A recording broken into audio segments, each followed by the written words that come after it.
وہ یہ ہے، ہر طرف سے یہ صدائیں لگ رہی ہیں اور ایک خاص جماعت اس کی خواہش رکھتی ہے کہ ملک میں کامن سول کوڈ کو نافذ کر دیا جائے۔ آپ فوراً اپنے موبائل کے جی میل پہ چلے جائیں گے، پھر وہاں جا کر کے سینڈ کر دینا، اس میں جن لوگوں کو بھیجنا ہے، لا کمیشن کو، جن لوگوں کو بھی بھیجنا ہے، وہاں پہ ان کی جو ہے ای میل پہلے سے پڑی ہوئی ہے، آپ کو بس وہاں جا کر کے سینڈ کا بٹن دبانا ہے، اوکے کرنا ہے۔ تو اس کے ذریعے سے معاملہ یہ ہوگا کہ وہاں تک کہ ہمارا جواب پہنچ جائے گا۔ یہ ہماری اخلاقی ذمہ داری بھی ہے، ہماری انسانی ذمہ داری بھی ہے، ہماری مذہبی ذمہ داری بھی ہے، اور سب سے بڑھ کر ہماری ہندوستانی ذمہ داری بھی ہے کہ اس کام کو ہم سب سے پہلے کریں 14 جولائی تک کے۔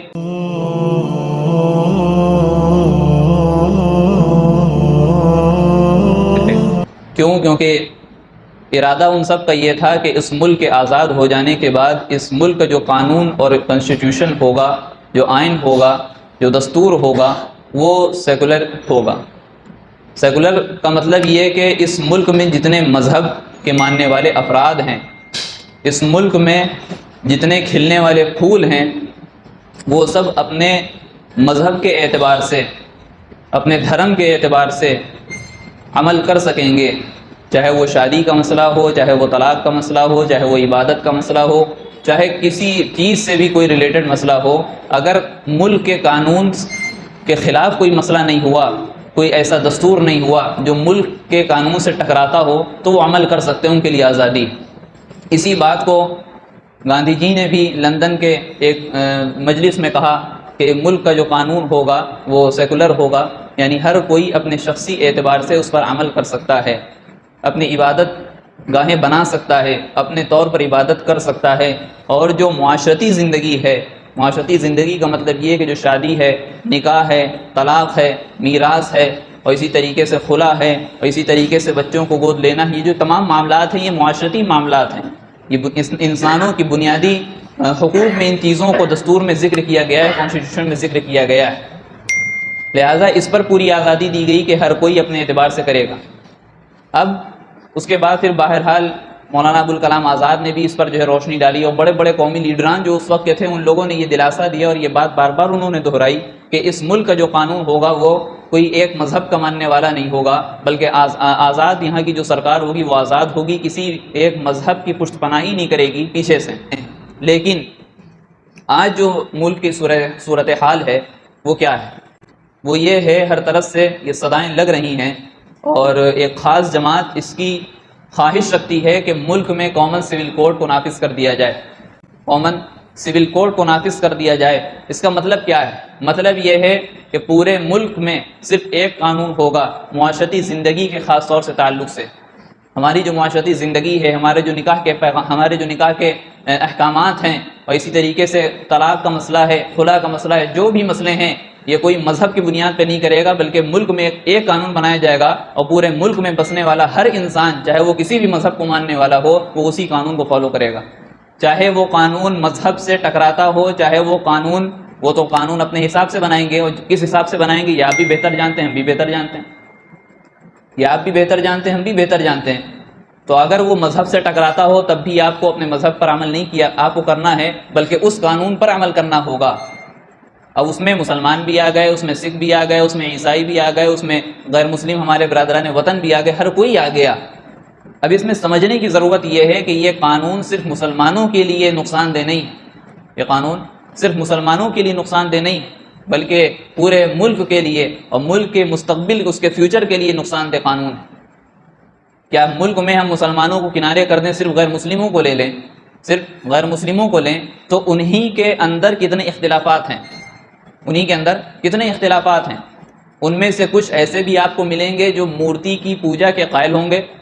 یہ تو بنیادی حقوق ہے، بنیادی عبادت کی روح ہے،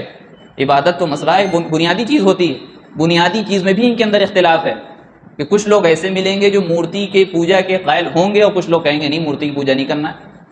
کچھ لوگ اس میں آپ کو ایسے ملیں گے انہی کے مذہب کے ماننے والوں میں جو کہتے ہیں کہ ہاں صرف ایک نکاح کرنا چاہیے، اور کچھ ایسے بھی آپ کو ملیں گے جو ہے 10 نکاح کے قائل، شادیوں کے قائل ہیں۔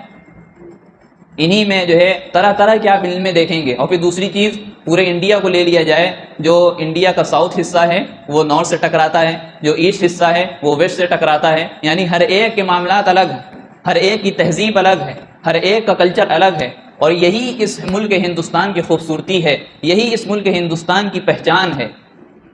جب ہم کوئی ایک پھول دیکھتے ہیں، پھول بے شک گلاب کا پھول ہوگا اور پھول ہوگا تو وہ اچھا ہوگا، خوشبودار ہوگا، دکھنے میں اچھا لگے گا، آنکھوں میں بھائے گا، لیکن جب ہم گلدستہ دیکھیں گے تو اس کی خوبصورتی بڑھ جاتی ہے،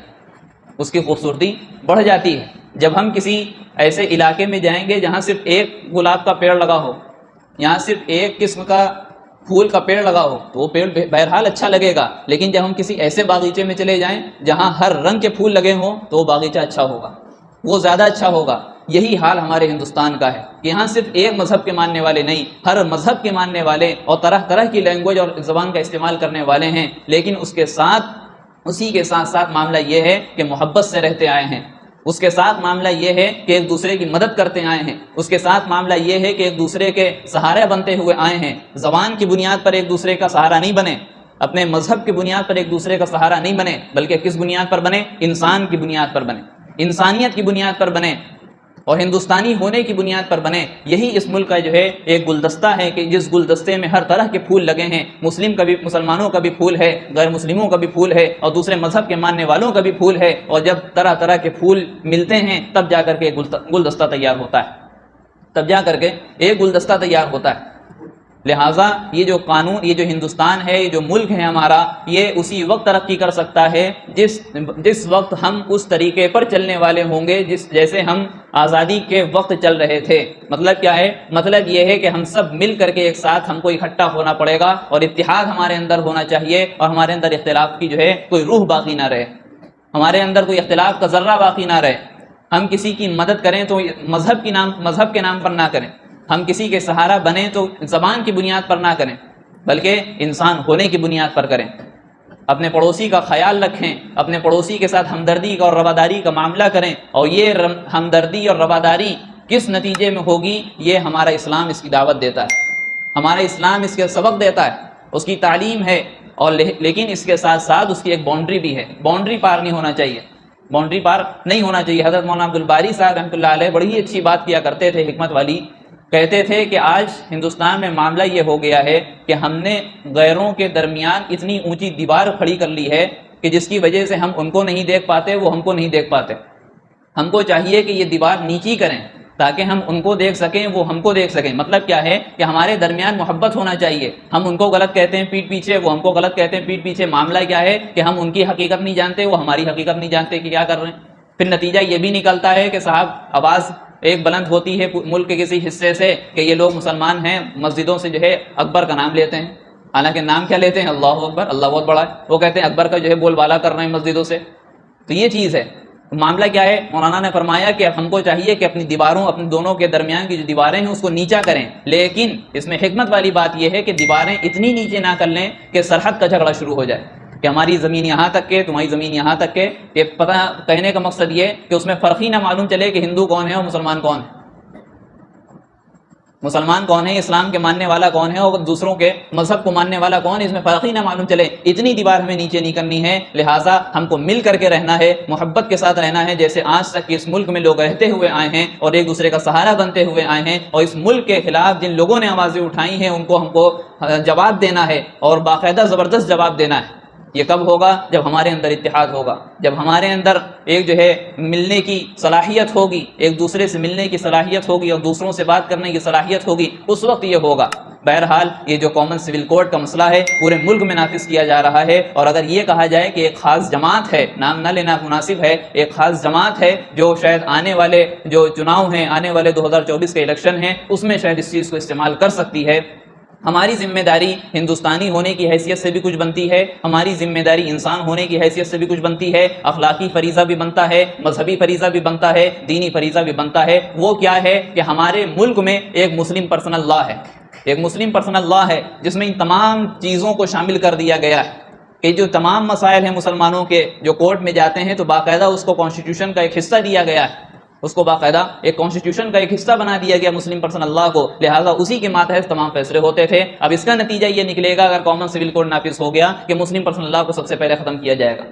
مسلم پرسن اللہ کو سب سے پہلے ختم کیا جائے گا، جو شریعت کے اعتبار سے فیصلہ کرتی ہے، جو شریعت کے اعتبار سے لوگوں کے درمیان صلح صفائی کا معاملہ کرتی ہے۔ لہٰذا ایک مسلم پرسن اللہ ہے جس کے ماتحت رہ کر کے یہ قانون کے اعتبار سے فیصلے کیے جاتے ہیں۔ ابھی اس سے پہلے تقریباً 6 سال پہلے 2018 میں بھی آواز اٹھائی گئی تھی کامن سول کوڈ کو نافذ کرنے کے سلسلے میں. اس وقت مسلم پرسنل آل انڈیا مسلم پرسنل لا بورڈ ہے, اس وقت بھی وہ حرکت میں آیا تھا, اور جو ہے جو لا کمیشن آف انڈیا ہیں وہاں سے جو ہے رائے طلب کی گئی تھی. سوال یہ پوچھا گیا تھا کہ لوگوں کی کیا رائے ہیں, لوگوں کی کیا رائے ہے ایک ہندوستانی ہونے کی حیثیت سے. تو لوگوں نے رائے دی تھی اس وقت, شاید آپ لوگ کو یاد ہو کہ ایک مسلم پرسنل لا بورڈ کی طرف سے ایک فارم چلا تھا جس میں گھر گھر کی طرف ہر گھر سے دستخط مانگے گئے تھے, نام اور دستخط تمام چیزیں کچھ تفصیلات مانگی گئی تھیں. تو اس وقت بھی وہ متحرک تھا, اور آج بھی مسلم پرسنل لا بورڈ متحرک ہے. جیسا کہ شاید آپ لوگ کو معلوم ہوگا کہ 14 جون سے جو بھی گزشتہ دنوں میں تاریخ گزری ہے, تو اس دن سے جو ہے باقاعدہ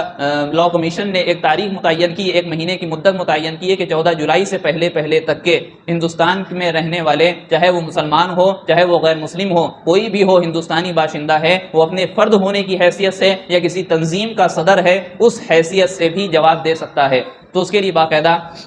وکیلوں کی پوری ایک ٹیم ہے اور لیگل ٹیم ہے, اس سے مشورہ کر کے مسلم پرسنل لا بورڈ نے ایک جو ہے لنک تیار کی ہے. اس میں معاملہ یہ ہے کہ ایک سوال نامہ جو آیا ہے اس کا جواب تیار کیا گیا ہے انگلش میں, اردو میں اور ہندی میں. اس میں کرنا یہ ہے کہ مسلم پرسنل لا بورڈ کی طرف سے ایک لنک اور ایک بار کوڈ دیا گیا ہے, چاہے وہ لنک کے ذریعے سے جا سکتے ہیں یا بار کوڈ کے ذریعے سے اس گوگل کروم وغیرہ پہ جا سکتے ہیں. پھر وہاں اپنی زبان کا انتخاب کرنا ہے کہ کون سی زبان میں آپ جواب دینا چاہتے ہیں. اس میں زبان کا استعمال کرنے کے بعد پھر اپنا نام لکھنا ہے. نام لکھنے کے بعد جیسے ہی اوکے کریں گے آپ فوراً اپنے موبائل کے جی میل پہ چلے جائیں گے, پھر وہاں جا کر کے سینڈ کر دینا. اس میں جن لوگوں کو بھیجنا ہے لا کمیشن کو, جن لوگوں کو بھی بھیجنا ہے وہاں پہ ان کی جو ہے ای میل پہلے سے پڑی ہوئی ہیں, آپ کو بس وہاں جا کر کے سینڈ کا بٹن دبانا ہے, اوکے کرنا ہے. تو اس کے ذریعے سے معاملہ یہ ہوگا کہ وہاں تک کہ ہمارا جواب پہنچ جائے گا. یہ ہماری اخلاقی ذمہ داری بھی ہے, ہماری انسانی ذمہ داری بھی ہے, ہماری مذہبی ذمہ داری بھی ہے, اور سب سے بڑھ کر ہماری ہندوستانی ذمہ داری بھی ہے کہ اس کام کو ہم سب سے پہلے کریں 14 جولائی تک کے. دوسری چیز جو سب سے ضروری ہے کہ ہم کو تو یہ کام کرنا ہی کرنا ہے, ہم کو یہ کام کرنا ہی کرنا ہے, لیکن ساتھ میں اگر ہو سکے ہمارے جو برادران وطن ہیں ان کو بھی اس پر منائیں, ان کو بھی اس پر راضی کریں. باقاعدہ مسلم پرسنل لا بورڈ کا ایک وفد گیا اور لا کمیشن سے ملاقات کی, انہوں نے بھی کسی حد درجے تک کے ان کی باتوں کو مانا اور سنا, اور جو ہے کسی حد تک کے انہوں نے ایگری کیا اس بات کو کہ ہاں آپ جو بات کہہ رہے ہیں وہ صحیح ہے, لیکن بہرحال ایک قانون کا مسئلہ ہے, قانونی اعتبار سے سارے کام ہوتے ہیں, کارروائیاں ہوتی ہیں, لہٰذا ہم کو چاہیے کہ برادران وطن کو ہم تیار کریں, ان کو اگری کریں, اور اس کے جو نقصانات ہیں وہ بتائیں, اس کے جو مستقبل میں نقصانات ہوں گے اس کو بتائیں. تو وہ بھی اگر جو ہے اس کام میں شامل ہو جاتے ہیں اور اپنے جواب وہاں تک پہنچ جاتے ہیں تو بہت ہی اچھا کام ہو جائے گا. اور لیکن اس میں سب سے بڑی بات یہ ہے کہ اس پر بھروسہ نہیں کرنا ہے, بھروسہ اللہ کی ذات پہ ہمیں کرنا ہے کہ اللہ جو چاہے گا وہ ہوگا. دنیا میں بڑے سے بڑے طاقتور آئے, قرآن نے ہم کو جو ہے باقاعدہ فرعون کا قصہ بھی سنایا, قارون اور شداد کا بھی قصہ سنایا, بڑی بڑی طاقت والے آئے, بڑے بڑے مال و دولت کے آئے, لیکن انجام وہی ہوا جو اللہ نے ارادہ کیا. بڑے بڑے عزت والے آئے اور لیکن معاملہ یہ ہوا کہ وہ پانی میں جا کر کے ڈوب گئے. تو کسی کا حال یہ ہوا کہ مچھر نے ان کے موت کا ذریعہ بن گیا, تو کسی کا حال یہ ہوا کہ مال کے ساتھ زمین میں دھس گئے. کسی کا کوئی اعتبار نہیں ہے, صرف اللہ کے پاس طاقت ہے. اس ہندوستان میں کیا پورے روئے زمین پر صرف وہی کام ہوتا ہے جو اللہ کا ارادہ ہوتا ہے, اللہ کی جو منشا ہوتی ہے, اللہ کا جو ارادہ ہوتا ہے, مشیت ہوتی ہے. لہٰذا ہم کو اللہ پر بھروسہ کرنا ہے, لیکن ذریعے بھی استعمال کرنے, ذرائع اور اسباب بھی استعمال کرنے, یہ نبی کا طریقہ رہا ہے. ہم کو چاہیے کہ ان تمام کاموں میں آگے بڑھیں اور اپنی ذمہ داری کو سمجھ کے سب سے پہلا کام یہ کریں کہ ہم کو سب سے پہلے انشاءاللہ جواب دینا ہے. زیادہ کوئی تفصیل نہیں ہے, بس 2-4 کلک کرنا ہے اور ہمارا جواب وہاں تک کے پہنچ جائے گا. اللہ تعالیٰ سے دعا ہے کہ اللہ تعالیٰ ہمارے ملک کی حفاظت فرمائے اور ملک ہندوستان کے قانون کی حفاظت فرمائے. آمین. وآخر دعوانا ان الحمدللہ رب العالمین. ویڈیو اگر اچھی لگی ہو تو لائک کریں, شیئر کریں اور چینل کو سبسکرائب کرنا نہ بھولیں, اور ساتھ ہی ساتھ بیل آئیکن کو پریس کریں تاکہ نئی ویڈیو کی نوٹیفیکیشن آپ کو ملتی رہے.